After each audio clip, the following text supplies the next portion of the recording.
Hello doll friends, this is Michael Canadas with the Carmel Doll Shop and the Grovian Doll Museum.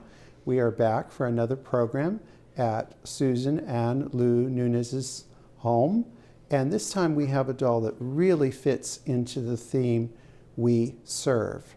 We have another charity doll, and this one is a very interesting piece because it follows a long tradition that started during the Civil War, which is Flora McFlimsy dolls.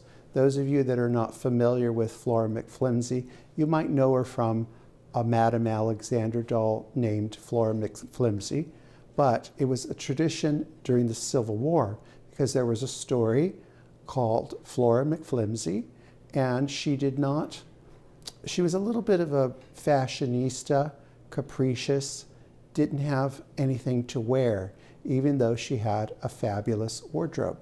And during the Civil War, many dolls were dressed as Flora McFlimsy. So there's a lot of them out there in collections and museum collections, such as the Brooklyn Museum has a wonderful Flora McFlimsy. But now we've gone to what I see in this doll is community spirit. So we are in Pittsburgh, Pennsylvania, and we are in the mid-1890s. Pittsburgh is booming with their steel business. So many millions are made, and modistes or couturiers, however you want to, millionaires, are popping up, and they're supplying this very rich city. So when it comes to fundraising, there's also a long tradition of dolls. So a group of ladies got together and they purchased a lovely tête jameau head, a doll with a tête jameau head and a lady body.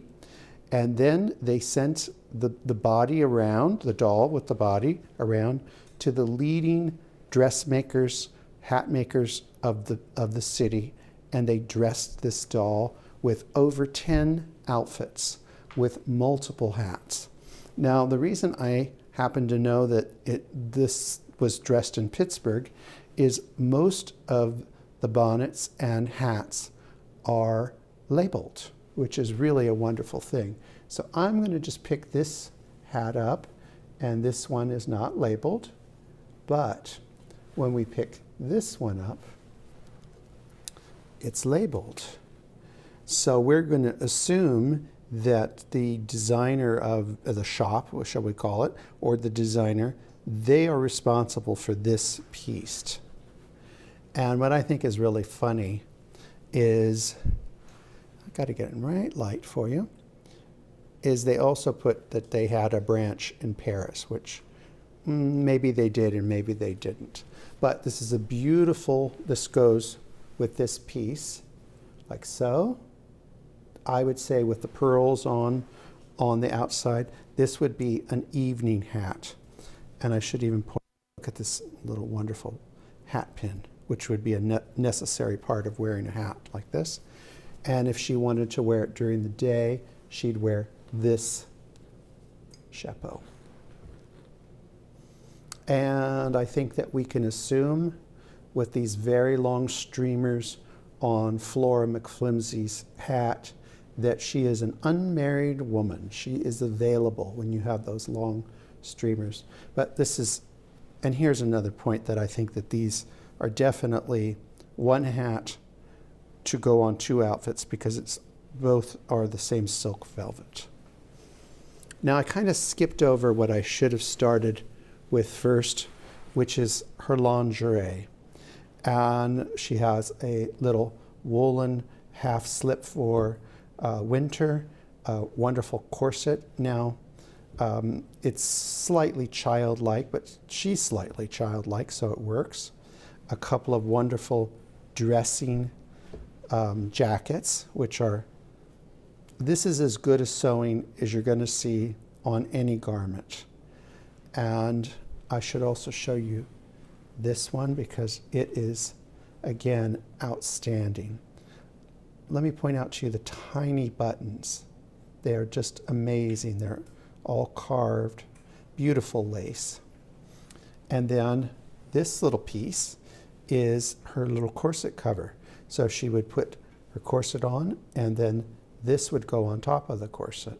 Most dolls don't have these surviving, but she actually has at least two. She may be wearing one. And then, of course, her pantalettes, which are darling. So she probably at one time had more whites, lingerie than we see. But that's where I should have started for you. So I think we're going to go into, the streamers on the hat indicate to me that she's not married. She's a young lady, perhaps looking for a husband.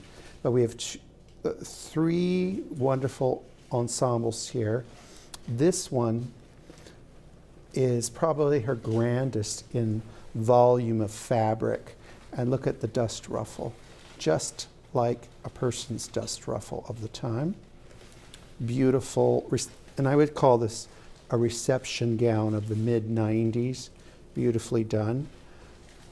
It could be worn, this hat could go on it, and here again we have another label from Pittsburgh. We've got some work to do research on all these shops, but there it is, beautifully ruched with wonderful beadwork, fabulous ribbons, and then another sensational dress, trimmed with beautiful pearls and chiffon that is hand embroidered. Now I would imagine when they exhibited this in order to sell tickets or auctioning it, this was a place for these businesses to showcase what they do. So they really didn't skimp on these. These are not just regular old doll clothes. And here's a wonderful violet, I'm sure that, or pale purple reception gown. And look at, this is so avant-garde to place the ostrich plumes and tulle, and then look at this little trim. It's a beautiful color. And I think that this could be worn, if she was going to wear it in the daytime, with this. This is actually really what we would call a bonnet, because a bonnet covers the ears. And this is a little out of style for the time period, but I think this was an homage to Flora McFlimsy, because the character Flora McFlimsy would be wearing a bonnet like this. So I'm going to put that back. And then we're going to head over to this little specimen. Now there's no label on this, but they are up to date on what the style of the time. This is a sensational dress with fantastic Chantilly lace. And remember, bow art was all the rage in the 1890s, using bows on decoration, also on bow brooches, bow mirrors, bow everything. So here you've got this beautiful Chantilly lace. But what's really special about this is Flora McFlimsy had aspirations for royalty, because this is a mourning costume. But this is a mourning costume for royalty, because royalty can wear gold and black at Christmas time. So evidently Flora was going to move in, find herself a duke or something. But again, a beautiful bonnet, and I think this is so pretty that I think we should try it on her just to see how it looks. And just incredibly chic. And I'll let you see it from the back. And beautiful Chantilly lace, gorgeous millinery flowers, and no shortage of ribbon. Now, if she's going to go out promenading and shopping for these clothes, we've got an absolutely sensible wool suit. And remember, this is about the time that we're getting close to modernity. and male, female is mixing. This is slightly masculine, but this is something she could walk in. She could perhaps even ride a bicycle. But I also want you to look at the tiny buttons that they've used.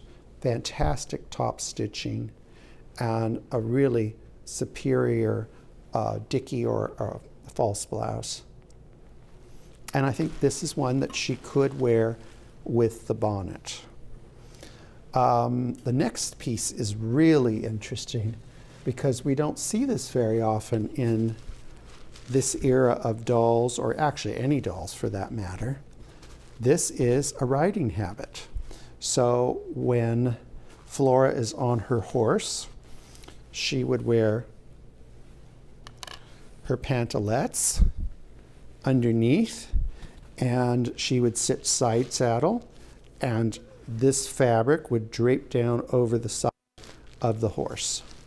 And just in case she wasn't a great rider, she had this hard hat for her riding hat. And it looks slightly like a Swiss Guards hat. And I think it's a play on masculine, feminine. But I should point out too the marcasite buttons. And look at all this gorgeous work in the hand-bound button holes.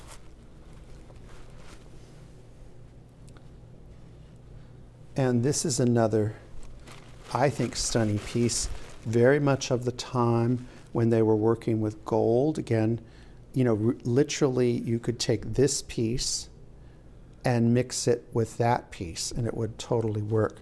But we've got the olive green and the gold vest, and then a very, very chic bonnet. And again, we have this is a new designer in this group. So we haven't seen this. So they used quite a few of the dressmakers of the time, which I find amazing because the whole collection of clothes has a continuity. It's not like there's one thing here that doesn't look like it belongs. And this piece, I think, is a triumph of feather work. We need to do a little curating on it, but we can do that. But it could also go with this. So again, we have bonnets that could go with, you know, you change the bonnet and the whole ensemble is different. And again, same thing we saw on the other pieces, same velvet. This is very important when you see wardrobe of clothes to have continuity of fabrics, trims, etc. Now, clearly Flora has had tragedy in her life because this is her mourning dress.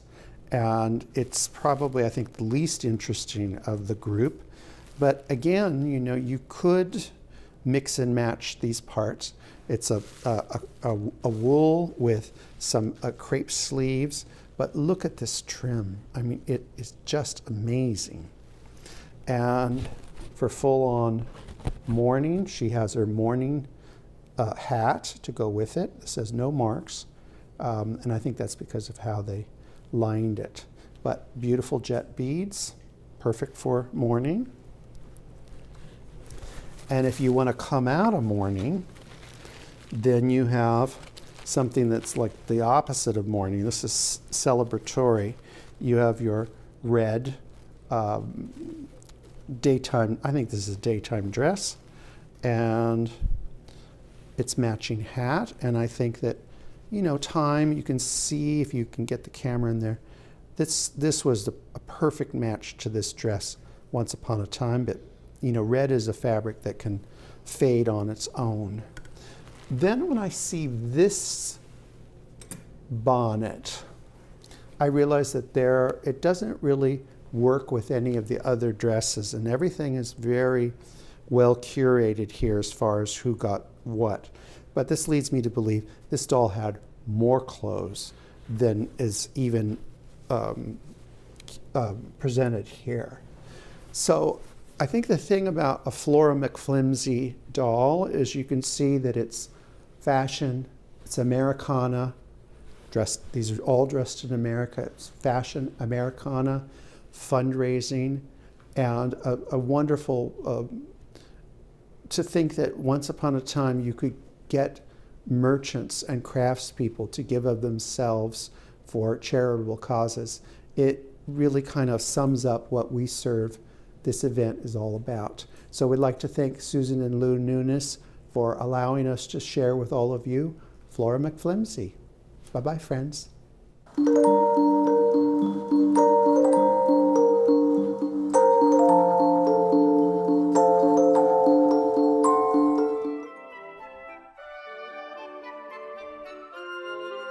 Remember to like, subscribe, and hit that notification button.